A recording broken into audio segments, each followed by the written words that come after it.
everybody, we're live. Hey, what's we're going live on? with Is It Crazy or Is It God? Yes, how you doing? How are you doing? I'm doing great. I'm so glad. I'm gonna do a quick sound check. Yeah. I'll be right back. Oh, I keep them company. Oh, look, I got a notification. I think I did too. Tell me how your week was. Oh man, my week was interesting, guys. I got a bald head again. That's the great thing. My week was interesting because I say that because I didn't even go to the gym last week. I woke up early, maybe one time, but I gotta really get back on it. So I think this week coming up, I'm gonna have a different result for you, for myself, not for you guys, but talking to you guys are kind of like my accountability partners. So, coming on here and being truthful about how my week went helps me get a lot of things off my chest that I normally would. And it's recorded in live. So I'm just being, oh, what's up? Hey, Damita. I'm being being honest. Like, I could have done a lot more this week. But I'm not going to, I'm learning not to dwell on the past. I'm learning to move forward. So, because your past doesn't dictate your future, because your future is unknown, right? If I focus on what I didn't accomplish last week, that's going to hinder me on focusing on what I could accomplish this week, because I'm living in the past. The past brings up bad emotions. So what I'm trying to learn to do now is to realize it happened and to be in the present moment, right? Acknowledge it and then move past it, right? Because if you don't acknowledge it, then it leads you to all these emotions of the past. So that's what I'm trying to do. So this is my accountability. Hey, DJ. Sorry. This is my, accountability. So my week didn't go as planned. I'm not going to dwell on it. Mm-hmm. I learned from it, and I'm getting better.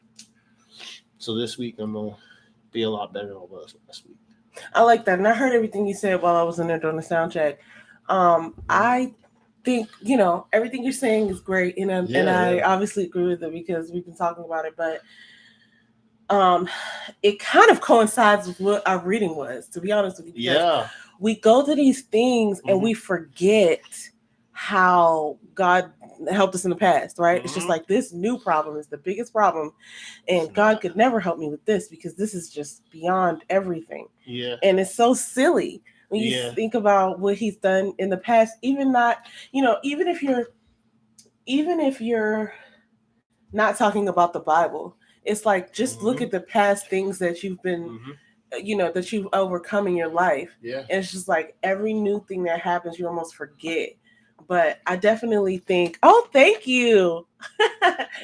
Our viewer says, we look great. So that's what I said, thank you. But I wanted to just, just acknowledging what you said, because I definitely feel the same way. And when you talk about things being in the past, it's interesting because you don't have to relive it. You know what I mean? You can just learn from it and say, oh, okay, this is another way it doesn't work. Yeah. Let me apply some different sauce, whatever. Mm-hmm. So I would say, my week was very similar to your week. However, I also experienced some anxiety, which also, like you said, emotion from the past. I was able, though, this time to confronted and really just, it's not even like I sat in it. I literally flipped it in the moment. Like, oh, okay, because here's what happens with anxiety, right? It's the fear that something bad is going to happen, and it hasn't happened yet, right? Yep. So instead of doing what I normally do, which is like lament, sit there and just be like, oh, it could go wrong this way, and that would be horrible, and that would be like this. Instead of doing that this time, and I encountered that a few times this week, instead of doing that, I was so I don't know, I almost attacked it.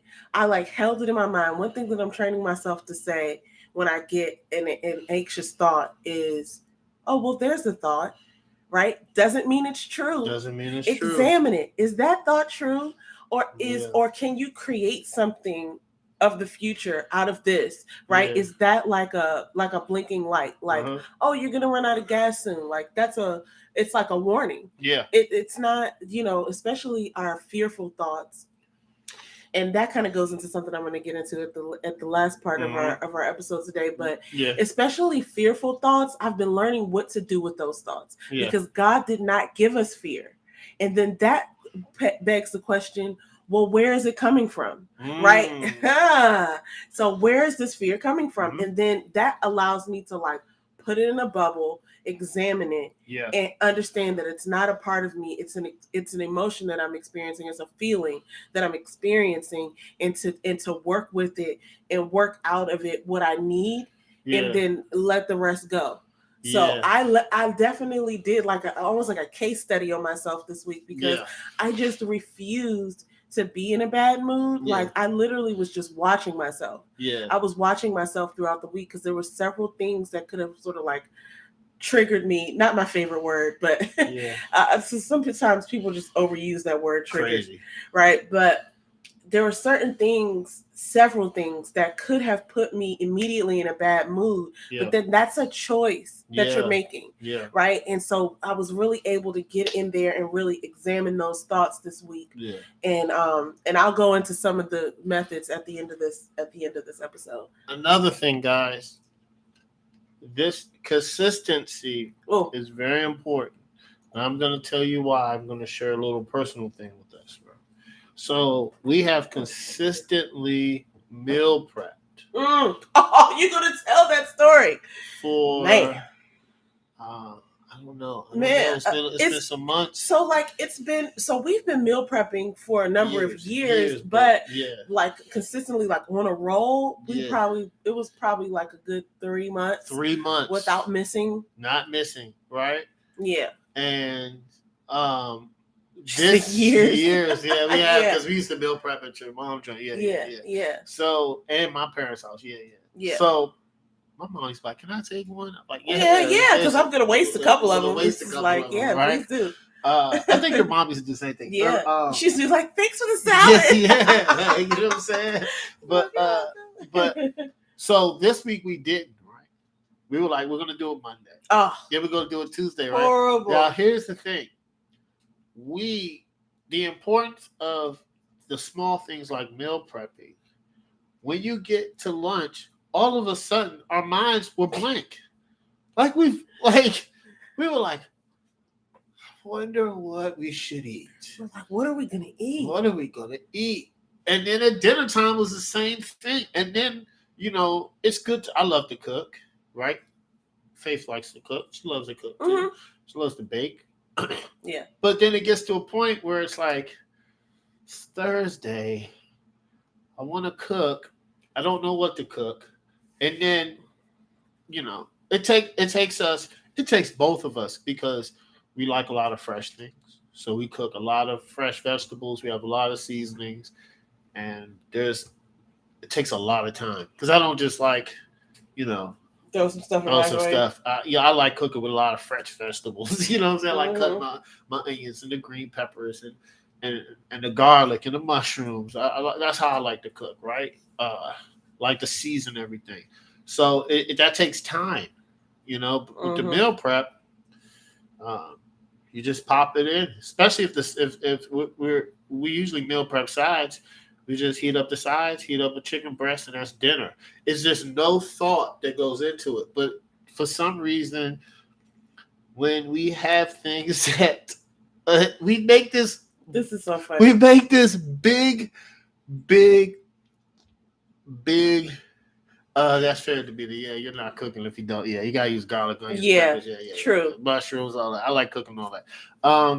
So if you don't do the small things and be consistent with that, as humans, we overthink the smallest and easiest things.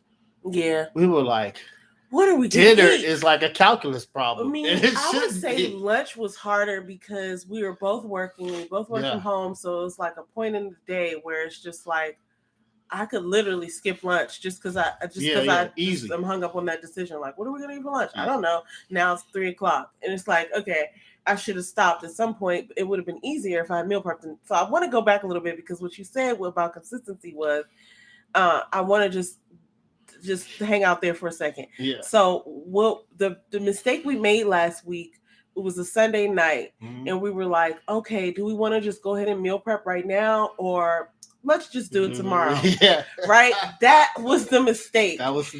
Because what happens is once the week starts, especially a payroll week, because I work on payroll, so it was like, okay, this isn't happening. It didn't happen Monday. Then we're like, we'll do it Tuesday. Tuesday came and went. Right now we're Wednesday. Now we're midweek. Are we really going to meal prep on Wednesday? Or it's just going to be, yep. Then Thursday, you film. Then I go live with Miss Damita Jo. So it's like by the time, like literally, that was the mistake. Yep. We can't do that on a Sunday and be like, oh, we're not going to meal prep tonight, because the chances of us doing it the next night it's very slim, because there's just the week has started. There's so many other things, and it really, this is really just sort of like an example of how life goes when you don't prepare. Yeah, right. It's just like so many things that you just kind of like go, and the decision to prepare, it just seems like, oh, I can do it later. No. But that's just not how it works. No. We've learned this lesson a few times. Okay. This is not the first time. This is the first time in a few months that we've learned this lesson. But there's a couple of lessons that I keep on learning, that I keep on telling myself, like, oh, that's why you weren't doing that. Oh, that's why you get your workout clothes together the night before. Because when you wake up in the morning, then it's a no-brainer and you just get to the gym. Oh, that's why you do this. That's why you go to bed at this time. Oh, that's why you put that right there. That's why you clear off your desk and plan your week on the weekend. That's why you, like, there's so many things that I've learned time and time again. And then I continuously learn just because I just make the choice not to prepare. And so that was really interesting, because it kind of coincides with what we're getting ready to talk about when we talk about 2 Samuel, but it's really just like a life thing, where it's just like, man, you could choose to prepare or choose not to prepare, and the latter is going to be harder for you. Like, you're just it's not going to be as smooth as it could have been. So anyway, life lessons with James to Faith. Man. So anyway, did I say how my week was? I think I did. It was a pretty good week. I could stand to, because I was like, I addressed my anxiety. I could stand to do a few things more consistently. And sometimes when you're doing things consistently, it almost seems like a waste, especially when you're used to doing. It's not a waste, but it seems like, an accessory, like, this is a nice to do, but I don't have to. You don't realize the impact that consistency is having until you start to get undisciplined, and then it's like, oh, this is a problem. That's why I decided to do it this way, right? Like, so it's huge. It is huge, but it's vital. Lessons learned. You know what I'm saying? Like, and this time we're meal prepping a day. I'll tell you, it'll stick. For sure. We've already inevitably we'll be here again at some point and be like, oh, maybe. But I don't know. I just know how that works. I think we're gonna. I appreciate it. Yeah, I appreciate that. Listen. Okay, so let's get into it. Yeah. So this past week we read, actually, full transparency, we missed a lot of our reading sessions. So we kind of like stuffed a bunch of reading into one session. It happens, guys. It happens, but look, we decided we're going to be consistent and we're not going to skip. So we ended up reading 2 Samuel 5:1-10, 1 Chronicles 11 and 12, Psalm 133, which you already knew, which is interesting to learn, and then Psalms 106 and 107. Yeah. This was an interesting read because some of it was kind of like the the pronunciation of a bunch of names and troops and things like that. Man. But some of it was like you could see how they were putting these two books up next to each other, Yeah. And saying like the Second Samuel and First Chronicles are basically saying the same thing, where David got king, got like not knighted, but you know what I'm saying, like appointed. He got appointed king, Yeah. but it was from two different books. I thought that was so interesting because Yeah. if you think about, sometimes when you think about reading the Bible from cover to cover, right? Like you might not necessarily make the connection that like this is the same thing that this said. Yeah. You know what I'm saying? And that happens a few times in the Bible, a lot. Where it's just like, oh, this is the same thing that was said here. Yeah. Right. So, but it's interesting. So with 2 Samuel 5:1-10 and First Chronicles 11-10 are the same, but the First Chronicles went into depth a little bit more. It went into depth, right? Because the 2 Samuel 1-10, it just tells how Israel becomes united, and then David becomes king, and they're all in agreement, and David becoming king. And then Chronicles breaks down how he became king, his commanders, the bloodline of his commanders, how he took over the city, and that's kind of like the difference. It's like the 2 Samuel gave you just a brief synopsis, if I'm saying that correctly, and then Chronicles 11-12 goes in more depth. It breaks down quite a bit. All right, so I'm going to ask the question. Let's get into it.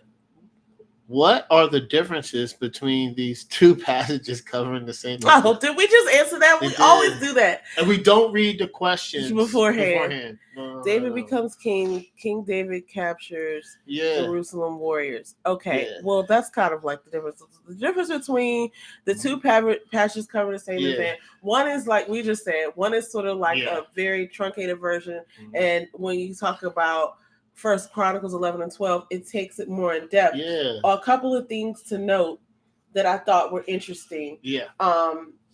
Was in first. Okay, so let me just compare them. So in 2 Samuel 5:1-10, it's literally 10 lines. Like when you call out a Bible verse, you talk about the book, right, which is 2 Samuel in this case, and you talk about the chapter 5, and then you talk about like the passage, the verses, right? So chapter 5, verse 1 through verse 10. So 1:1 through 1, or 5:1-10, basically. That's such a small little snippet that obviously when you talk about reading 2 chapters out of First Chronicles, it's going to be longer and more detailed. But one of the things that I thought was interesting was they said the same words, but then in 2 Samuel 5:8, it goes into like this whole saying like the blind or the lame shall not come into the royal house of Israel. Earlier in that passage, when David went to go to Jerusalem, the people were saying, the inhabitants of the land said, you shouldn't enter here, for the blind and even the blind and lame will turn you away. Like you're not going to be named king here, so you might as well turn away. So then later I came to like understand that when David made his comment in 5:8, he was basically saying, okay, well they shouldn't come into the royal house. Like the people who will reject me shouldn't come into the house of Israel, right? Like those are the people who aren't invited. Like whoever will reject me.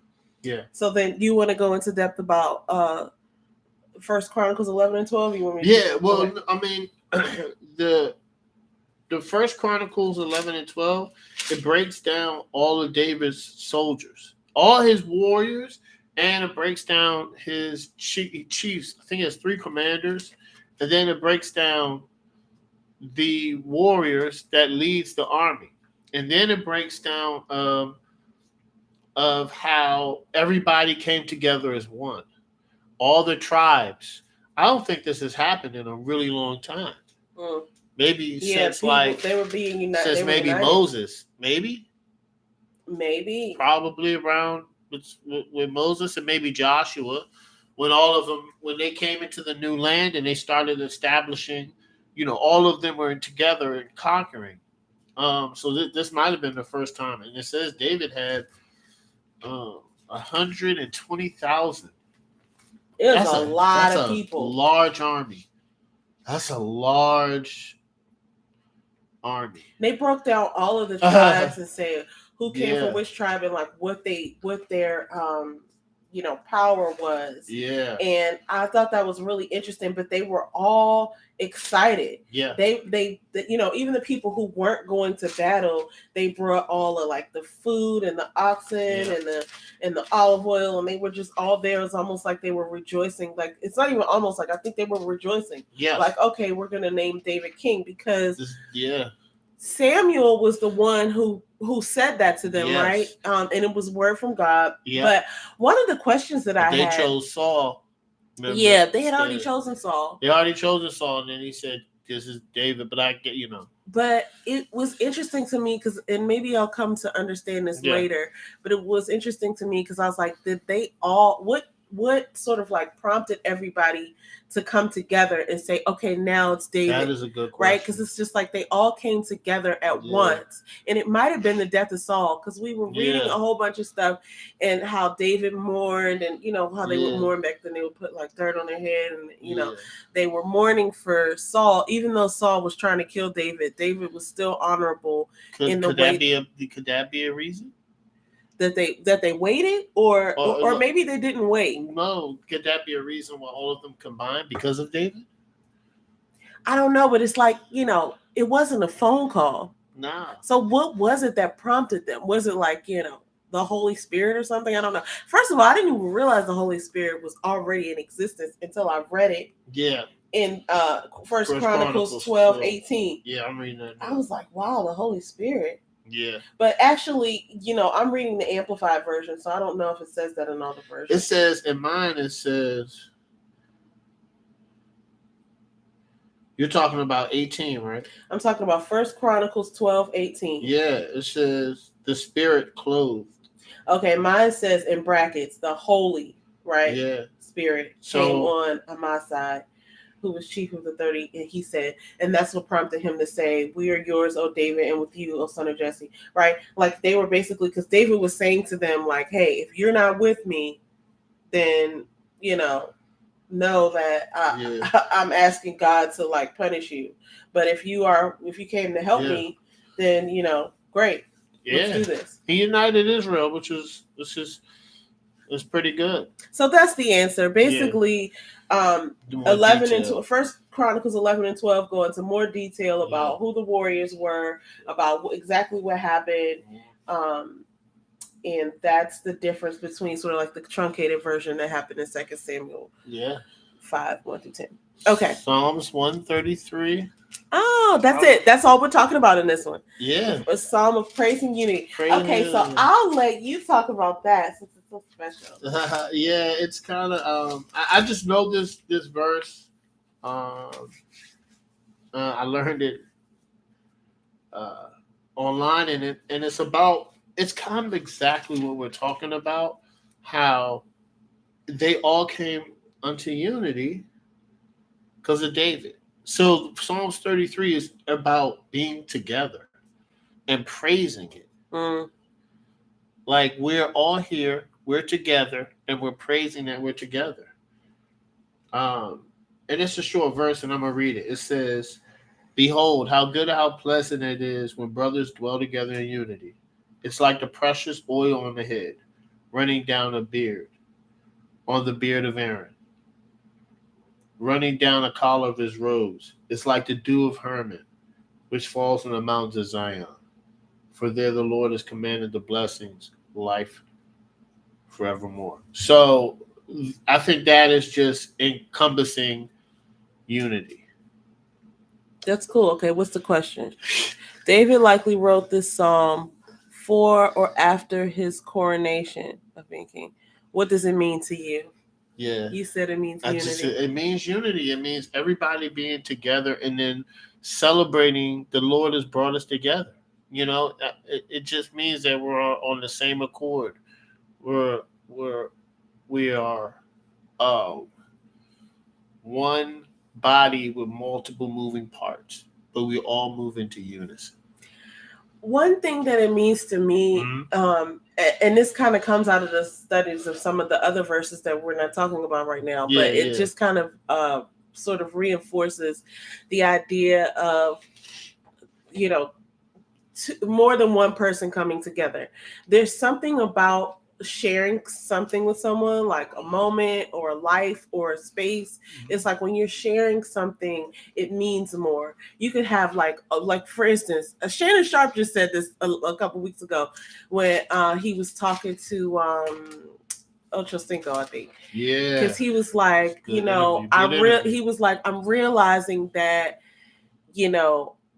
life and success is great, but it's better when you have someone to share it with. Man, right? Joe Rogan said the same thing. It's real. It's nothing like new. When you build this success and you look around and nobody's there. Yeah, that's pretty, like you want to share it, on the other hand, even like I just remember being we were never like poor, but like we lived in some sketchy areas. And even when we didn't have much, it was like whenever we would get together with our cousins or go outside and be with our friends, we didn't need a lot of stuff. Nah. We didn't need anything. We could just be out there playing tag or just talking or walking around and going to the creek or, you know what I'm saying? Just doing kid stuff. But you didn't even really need any toys, right? It might have been like one person with a bike or one person with a skateboard, but we weren't all skateboarding and biking. We were just out there talking, throwing rocks, like making up songs, climb trees. We would just do whatever, and we were happy. I used to have to. I'm about to climb this tree. It's like you don't really need much, but when you're together and you when you're together with people and you are sharing an experience, you're sharing a life, it's just it's joyful. Yeah. Right? And so you could be alone and have everything and it doesn't mean anything. Yeah. So it definitely means that for me. And then also it just reminds me of another verse I'm gonna go over later, which we didn't read, but that's still part of my memory verse, is that God meant for us to be having a good time. Yeah. Right? Like I think there is a weird underlying myth sometimes in the sort of, I don't know if it's a Christian community or what, but sometimes I think people get it wrong where they're thinking like, oh, being a Christian is hard, or being obedient to God is just so hard. It's such a hard life and it's so, discipline, so there's no joy. But it's like God wants us to have fun. God wants us to be joyful and to like have a good time being a human being. Yeah. Like I think He doesn't want us to like dwell on, he doesn't want us to dwell on the past. He doesn't want us to dwell. Listen, life is hard regardless. Right? Yeah. So it's just, you might as well have fun. But so this definitely made me think of that, because it's like the end of it in Psalm 133:3. Yeah. Coming down the hills of Zion, for the Lord has commanded the blessing, life forevermore. It's like, oh, everybody's blessed. Everybody's having a good time. Blessed. So that's what that verse means to me. Yeah. It's like, and I think that's the myth with entrepreneurship as well, where it's like, all they do is work. Like, well, nah. They have fun. I just don't think. I think it's this level of this perception that we have, this misperception that we have, like, oh, you can't believe in God, be a Christian, and go after your dreams. It's too hard. Where in reality, you're supposed to be going to the road less traveled, because that's what God wants for you. Now, you're gonna have some fun. And your life's going to be hard. But life is going to be hard anyway when you're not having fun. So you might as well go after your dreams and follow God. He's given us a blueprint. Listen, in 20 years, when I'm still doing this, I'm going to be having a lot of fun. Mm-hmm. I know. And so I wanted to just, break down a little bit what you say, because I think that you're absolutely right.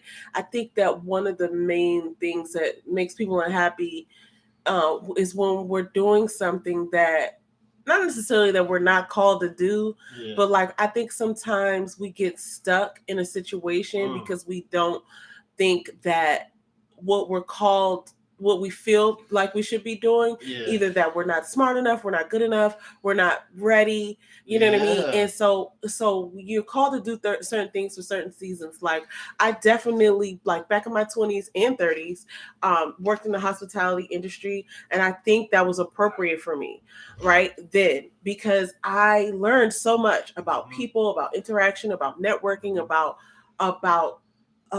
being nice to people, operating procedures, having patience. I learned so much, and I observed so much about how a system operates well. Yeah. I think I was studying that without even noticing that I had an appreciation for it. How to build relationships. Very vital. And you know communication what? Sometimes in those environments, I could even say this, and I think I could say this and be so on point with this. This is my opinion, but I think it's true. It's so hard to not be yourself in the environment of hospitality because your coworkers know exactly who you are. Yeah. Like you can't really hide it. No. Like if you don't have integrity, it's gonna show up. Yep. If you're not a kind person, it's gonna show up. If you're a sweet person, it's gonna show up. If you're a funny person, it's gonna show up. If you're a mean person, if you're like whatever your spirit is, it's like you can't work that closely with people hide it. and them not know. And it's like it's so funny, but people know when you're having an off day. But I feel like this though. I feel like, you do what you're supposed to do for that season, and then you have to really lean into the trust that you have for God and move forward with what He wants you to do. When you bring up the example about the entrepreneurship, I feel like a lot of people get caught up into doing business that they think might be lucrative or might be, whatever, but it's not necessarily their calling, right? And so when you think about what you love to do, if you love doing it, then you're going to have some joy at some point. It's not going to be all honky-dory all the time, but you're going to love it. Like if you love, let's say, braiding hair, right? It's like, you can progress and figure out how to scale that business. But like when you're braiding or when you're studying braiding or you're studying parts of the business, you're enjoying learning. You're enjoying the physical activity of doing it because it's your passion, right? And it's the same thing with, writers and sports analysts and artists. It's like you're just learning and everything, even if you have a 15 or 18 hour day, you were doing what you loved in that subject all day. So it works out. Anyway, we kind of you can't get off on a tangent when you're on a podcast. That's my personal opinion. You're having a conversation. And listen, all this is tied to God. So. Oh, Damita Jo said facts. I don't even know which part you were talking about because we were on a rant. But anyway, so all those were facts. I'll take it. So anyway, okay, so moving right along. So the next part we read was Psalms 106 and 107. Yeah, those were pretty good. The Psalms of Praise. Oh, they were so good. Sometimes I'm reading and like I just get so excited to just be a part of like, okay, let me say this. Slow down and say this. Sometimes when I'm reading the Bible, I'll come up on something that's so familiar. It's not even like I've read it before, but it's like, oh, I know this to be true. It's like, ooh. You know what I mean? Like, and this is kind of like that. So when we were reading, I think it was 106. It might have been 107. It might have been both. But when we were reading it, I remember thinking like, ooh, this is so good. Like, this is what I need. This is what I need to be like reading, or this is what I've been experiencing. And like right there, it'll just be like the thing and the answer to it. Right. And it's like, oh, I didn't look at it like that, or I forgot. Like I need to think about it like this. You know what I'm saying? So this was one of those parts because I was like, oh yeah. Let me go back to it because I don't even know what it said. I know it was like a rejoice of like, part of it wasn't. Part of it was like, look at how silly people are. Yeah. That was probably the part that I was really okay. So 106.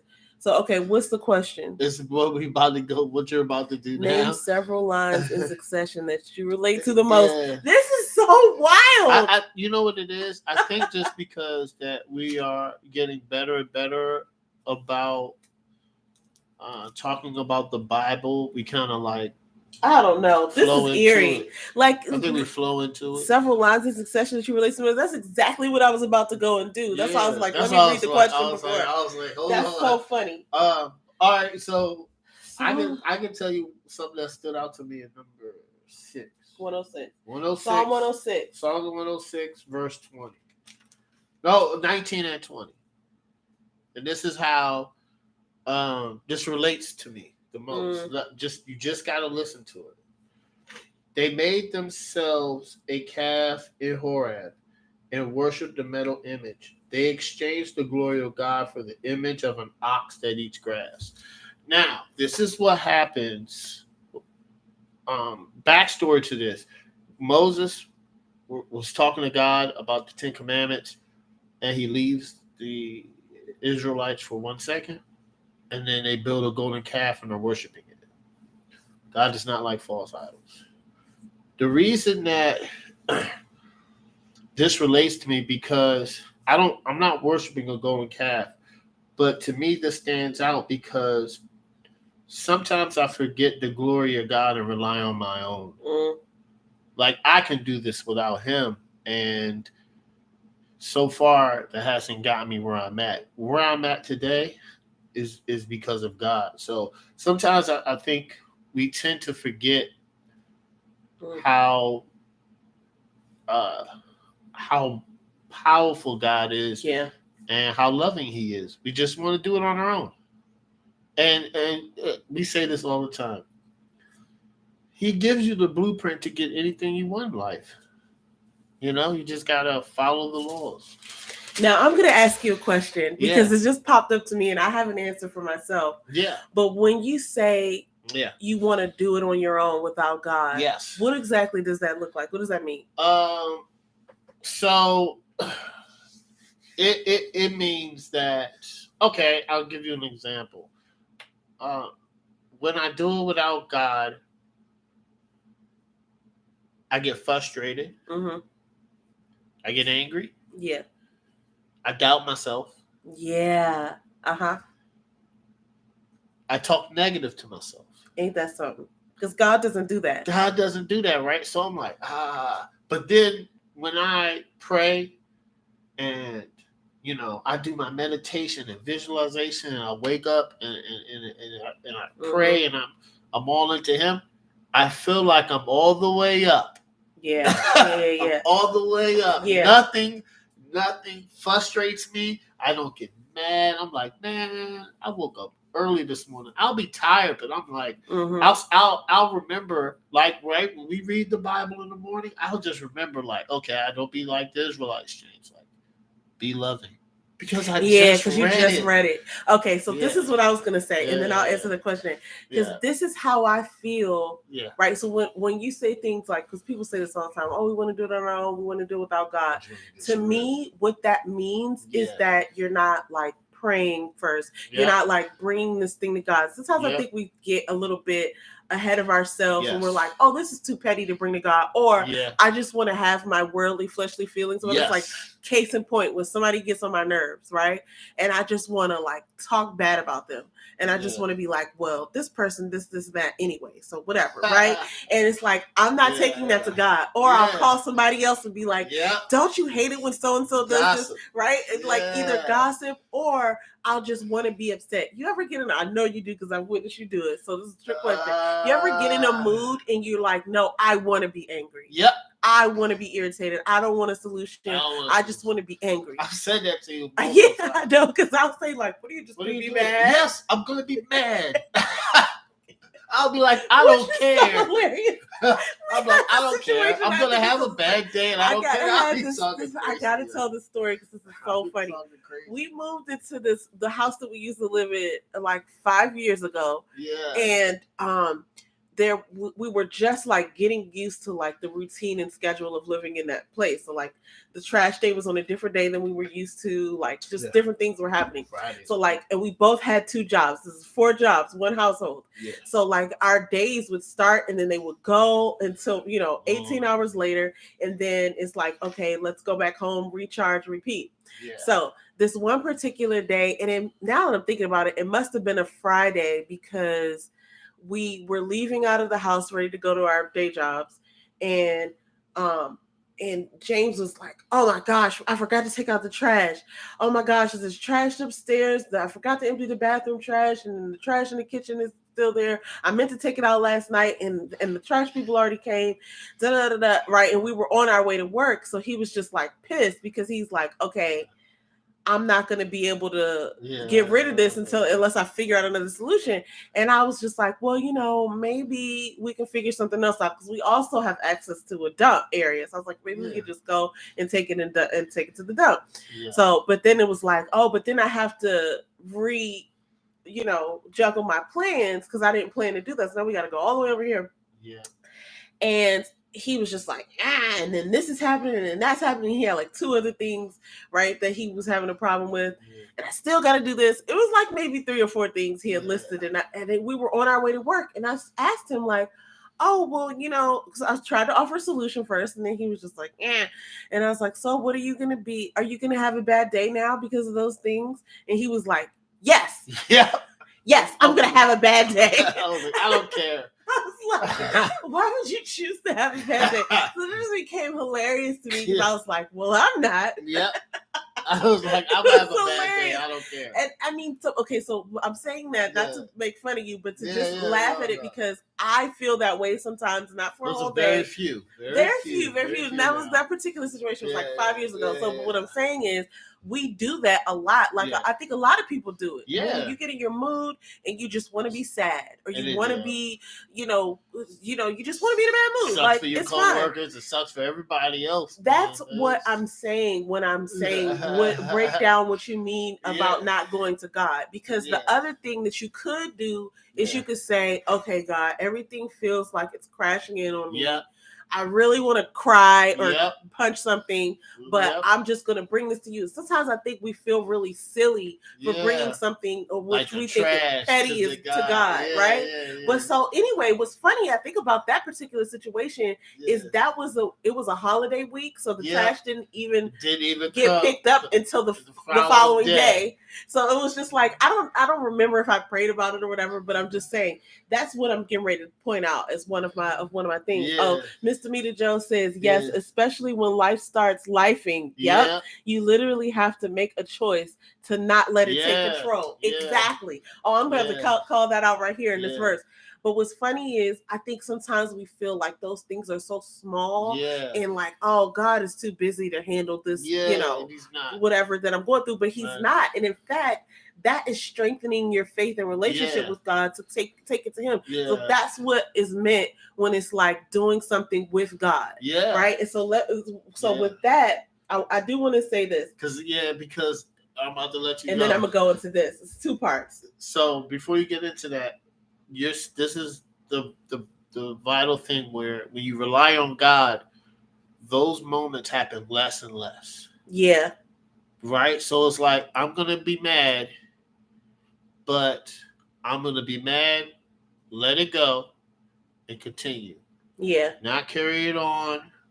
Pray about it, let it go, continue, because life, you got to be in that present. You got to be in the present, because I didn't take out the trash. That's the past. Yeah. And like, what's the future? What's the solution? What's the solution? It almost reminds me of when, you have a young child, or even into my teenage years, I can remember doing this to my mom, where I would just have an attitude about little stupid stuff. And she would just, I say mommy me, she would just be like, oh, okay, what are you going to do about it? Yeah. Or she would be like, oh, well, you can do this, right? And she would like have this like high pitch, like whatever. And it would just be so irritating to me. But it's like, okay, well, it worked out anyway. You know what I'm saying? It would always work out. But I know she was probably like really irritated talking to the 16-year-old me. Like, I know she probably just wanted to be like, shut your mouth. You know what I'm saying? Sometimes she did say that. Yeah. And sometimes she shut it for me. But like, you think about like a 4-year-old or a 3-year-old like crying because, their gum fell out of their mouth or something. And it's just like, they're crying to the, to the ends of it, right? And it's just like, and you think to yourself like, oh, this isn't a big deal. You know what I'm saying? And so sometimes like you kind of got to take that and realize like, I'm going to move on. Yeah. But okay. So anyway, the 2 parts to me that are like, okay, so this part right here is Psalm 106:29. Thus they provoked him to anger with their practices, and a plague broke out among them. Then Phinehas the priest stood up and interceded, and so the plague was halted. One thing that sticks out to me about that is like, even when you mess up, and like, let's say you ask God for something and you get it, or you don't ask God for something and you get something and you misuse it or you abuse it or whatever, or do the wrong thing, and you find yourself in a pickle, you could still call out to God and he's still going to help you, even though you were so silly to get yourself in the situation. Right? So there's something, because I don't think a lot of people realize that. They kind of feel like, oh, I got myself into this, I guess I'm going to have to get myself out. And it's like, no, that's not the case. Another part is this. It's Psalm 106:12. Then Israel believed in the validity of his words. And they sang his praise, but they quickly forgot his works. They did not patiently wait for his counsel and purpose to be revealed regarding them. Okay, that speaks to me so loud, because like I said, I go through life and I be like, oh, everything's great. And then when it's not, it's like everything's bad, when that's not the truth, right? But so it's like I forget how good God is, right? And sometimes you need to pray and wait and be silent and be still and let God come and tell you what to do. Because sometimes we just want whatever we want right now, and God is trying to teach you something through what you're going through. So it's like you got to be patient, and you got to just take it to God and be like, I don't know what's happening here, but I'll show me what to do, and then wait. I'll give a great example in our own life, right?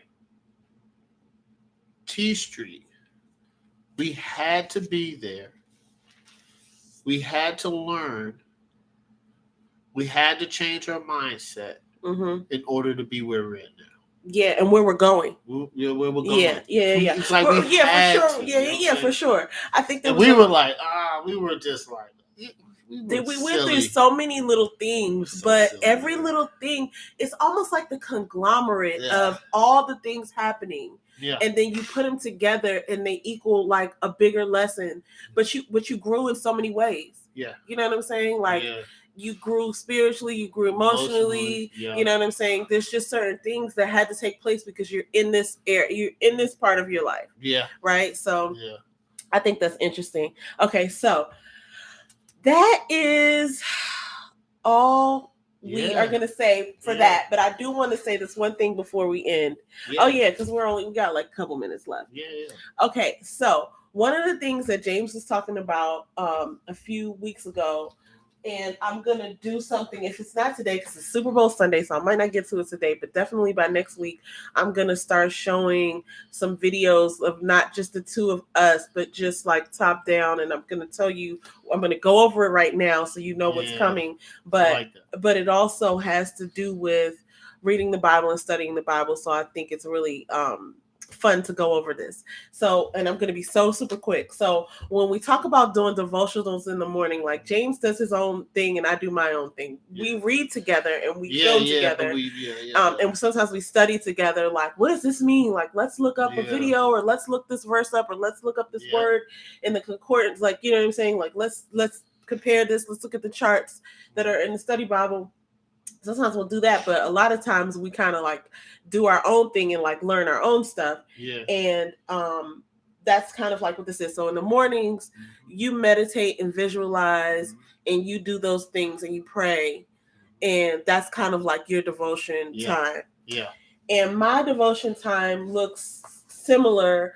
But I like to write stuff down a lot. So that's where this stuff comes from. And I'll just show you. So like I have this, and you don't need one of these, but I would definitely recommend getting just a notebook. And this is a little notebook. So this is just a thing of notebooks.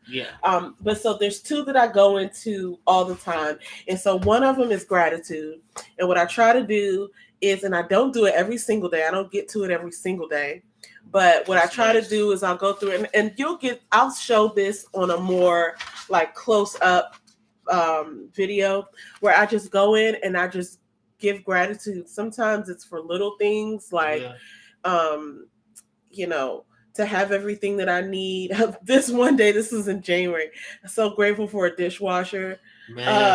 So grateful for fluffy, clean linen. This is so funny. But like sometimes I think that sometimes it's deeper than that. I thank God for James a lot.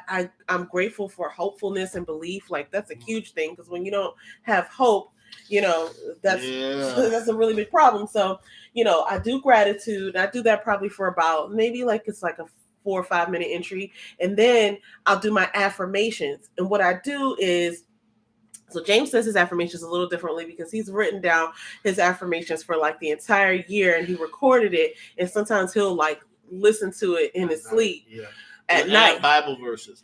And so we'll do that too. Like sometimes we'll go and there's I might link it if I can find it, but there's a channel called Abide and they kind of do these like they'll Bible affirmations and they kind of tell stories about the Bible and sometimes I read verses, but it's like in this calming voice. So like you're asleep and it has this like, melodious music in the background and it's just kind of like comforting. Because we learned what you listen to when you sleep is very vital. Mm-hmm. Oh my gosh. Vital. I can attest to that in the former way, like in the alternate way, which is sometimes because I still like to watch the ID channel, and sometimes I'll go to sleep and be watching something on the ID channel, and I'll wake up in the middle of the night and I'll be thinking like really weird. Like one time I fell asleep with the ID channel on, and just like not even on purpose, right?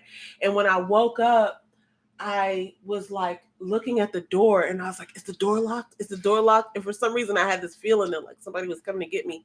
And you wake me up and let me check. You were like, is the door locked? And I went to go I check probably did. I don't remember, but I remember thinking like, even though I knew it was locked, after whatever, calmed me from that, I still woke up a couple more times and thought like, oh my gosh, somebody could come in here at any minute. It's just like, why would I be thinking about something like that? It's just not, it doesn't serve me. So anyway, I do that, and then so for my affirmations, a lot of times I will, I'll say things like I'm a creator, I'm powerful, I'm, and I'll quote a Bible verse about like how God makes me powerful, like how God has blessed us. Very key for affirmations. I am, because you got to do it like in the present tense. And some of these things haven't necessarily like come to pass in the physical form, but like I believe that I'm powerful. I believe my hands are powerful. I believe my brain is powerful. I believe, all of these things. But sometimes what I'll do is I'll take something that makes me have anxiety and I'll flip it into an affirmation. Like for instance, let's say, oh man, I would hate to be late for this meeting today, right? Like, oh, that meeting is at 10 o'clock. And if I run into traffic, then this is going to be bad. I won't say that. Like, why would I say that? You know what I'm saying? I would say like, I'm so grateful that I got there an hour before the meeting and everything was in place and it was such a productive meeting because I was so prepared. Right? Like I'll say that before the meeting even happens, before the day even comes. And it's like, I'd rather be thinking that thought. And 9 times out of 10, that's exactly how it happens. I mean, really 10 times out of 10, because that hasn't happened to me, to be honest with you. I was just using that as an example. But I was just thinking to myself, like, if you have an issue or a worry, a problem, something that could go wrong, turn it into an affirmation. And God gives us so many promises, and especially and they're in the Bible. And if you call them out, He will give them to you. You know what I'm saying? A lot of this is so funny about what I'm learning now about reading the Bible, because there's so many things that I would have anxiety about, but now that I know what God says about it, it's like, oh God, just like you said, whatever I think I have and believe that I have it is mine, right? That's an actual Bible verse. And so we read a lot of these, like sort of like what they would call self-help books. And a lot of the information that they give in those books is actually in the Bible, right? Like Earl Nightingale says things that are from the Bible. Napoleon Hill says things that are from the Bible. Jim Rohn says things that are from the Bible. I think Brian Tracy does. Brian Tracy, ironically, Tom Billio says things that are from the Bible. I printed out some of his like rules for success because he has this whole thing with the Quest line that he did, and he has the impact theory, and he has these like laws of like whatever he goes by, and a lot of them have to do with like hard work and integrity, stuff that is said in the Bible. And the reason I say it's ironic is because I have this, relationship in my head with Tom Billio where he makes so much scientific sense, but he is a acclaimed, like, now I don't say he's an atheist, but he makes it clear that he doesn't like follow a religion or like necessarily believe in God. But it's so funny because when he talks to people on his show that do believe in God, he's like, wow, that's interesting because I believe the same thing. Yep. Right. And it's just like, oh, because you're studying science, which is built off of what God's laws are. Yep. Right. It's like science is just a study of what happened. But like God's going to tell you his laws, they're right there in the Bible. So you could either, you could do both. You know what I'm saying? I believe somebody said this in the book that I was listening to. Oh, it was the Napoleon Hill Joe. It was like science is a religion in a certain way because scientists are looking for the truth. Yep. So it's like they might not believe. It's like, funny because some believe in God and some don't. Well, it's here's so the crazy. thing. It's like some scientists that believe in God be like, well. It's interesting because it's the human condition. If you really think about the two, this is such a juicy little piece of the conversation because if you think about the two, science is the study of what happened. Yeah. Right. So scientists are like super behind and believe like we can prove this because we studied it and it came out this way 100 times. And so this is how we believe this is going to happen. Yeah. Right. Meanwhile, God's law is right there. Yep. And if you were to compare your results with God's law, you would have believed God's law. You probably would have not even needed to do that 100 times. But it's good that you did that 100 times because those people who are like you, who don't want to look at this, can look at that and it says the same thing. And I'm not saying that's the case in every single scenario, but it's interesting because, scientists do base their facts and stuff off of actual, experiment and study. So it's like, I don't believe you shared this clip with me and I'm going to continue to say it. He was like, oh man, some scientists believe in the Big Bang Theory and this other scientist got up and was like, you need matter, space, and time. When God created the heavens and the earth, that's matter, space, and time. Yeah. In the beginning, God created the heavens and the earth. That's matter, space, and time. It's so we can talk about that. You want to do our shout I'm out? gonna do the shout out real quick. Oh, she said, "Yep, I do that when I'm stressing about being late. I'm always where I'm supposed to be when I'm supposed to be." Yep. Amen to that. Yeah. You don't know what kind of accidents or whatever I think Jerome said that when he was like, "You think that you're on the way to work and you're stressing about being late." He was like, "Why don't you just appreciate you're going to work?" Be in the present moment. Everything is going to be okay. Yeah. I was like, I was listening to him, stressing all the way to work, being late. And I got to work and everybody's like, hi, James. Nothing. And it's nothing. And I was like, at that point in time, I was like, okay. Because then you make up these little things in your mind. And and she said, at the end of the day, if I'm late, I'm late. You're right. Yeah. Like, and everybody's gonna be fine. Everybody's gonna be fine, guys. And this is the funny thing about that. That's just an example. But let me just say this. I was so angry that he was like, it's interesting to me that people, like we all do that, right? We're all just like, oh my God, I don't want to be late. I don't want to be late. I think Beyonce was irritated last week because they were late to the Grammys. Yeah. And they have this clip of Jay-Z just like offering her a drink. And like, I think she was irritated. But I mean, look, everything turned out fine. We're all here waiting to see you, Beyonce. Yeah. We're fine waiting a few more minutes. Yeah. And here's the thing about being late to something like that. It's like, okay, there are these freak things in life that if you're late for, it could cost you something, right? Yeah. Like maybe you're late to court or maybe you're late to somewhere else, wherever, right? Yeah. But the idea that everything's going to go, down the drain because you're late is really not a real thing. It's an example of what anxiety is, right? I could tell you, like, there's definitely not been a lot of, I don't think there's ever been a time, but like to think that you're going to go meet your coworkers for, let's say, a meeting, and to think that there's no capable worker that could help you out for the 10 minutes that you're late, or who wasn't paying attention. Like the fact that you're late means everything is going to be ruined. And I mean, like, I used to work for the president of the organization that I work for now, and there were a couple times where he was late. And you know what happened when that happened? we figured it out. Yeah. We made sure, like, if he was meeting with somebody important, we took care of them. We're like, oh, he'll be here soon. Yeah. Like, let me get you a water. Let me give you a tour. Let me blah, blah, blah. Let me do this. Like, I know what the meeting's going to be about. Maybe I can offer you some information or something in the meantime that's going to occupy you in the way that you came here for. And then once he gets here, he'll step in. So to think about, like, if I'm going to go to a meeting and I have to present, somebody there is going to be able to hang back and either give some information or let the time pass that I'm not there yet. It's gonna all be okay. But it's so funny to me that when we think we're late, like everything's haywire. It's like, do you think there's 30 people just sitting there like, oh, I wonder, it's like the I wonder what to do now. Just like the co-founder of Netflix, he said, you're running for the plane. Right. Yeah. You're running for the plane, and most of the time you're either right on time or sometimes you don't make it. And the times you don't make it, it gets figured out. You know what I'm saying? So it's no even worry about it. But that's so funny because it's just the epitome of what anxiety truly is. And it's for nothing. It's for you to occupy your time being worried and not enjoying your life. Yep. So that's so funny. Like that's kind of like, right. Okay. So anyway, shout out. So I'll start because my favorite person, one of my favorite people is on our chat today, Miss Damita Jo. So that's my first shout out. Thank you so much. She said great live. I'll give her a shout out. You can find her over at Miss Damita Jo on YouTube and on Instagram. It's by Damita Jo.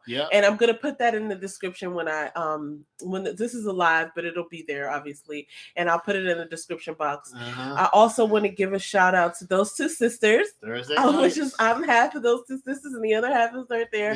And you can join us Thursday nights. Disclaimer: it is an adult conversation for adults. It is not PG-13. So come on over and enjoy two sisters talking about culture and life and things that are popular, and that's it. And so then what shout outs do you have? Shout outs to I'm gonna do a shout out in the fourth quarter. It's guys, listen, you love sports. This week we're gonna break down the Super Bowl. We go live every Wednesday at 7. We just talk about sports from a fan's perspective. You really like it. And that's it.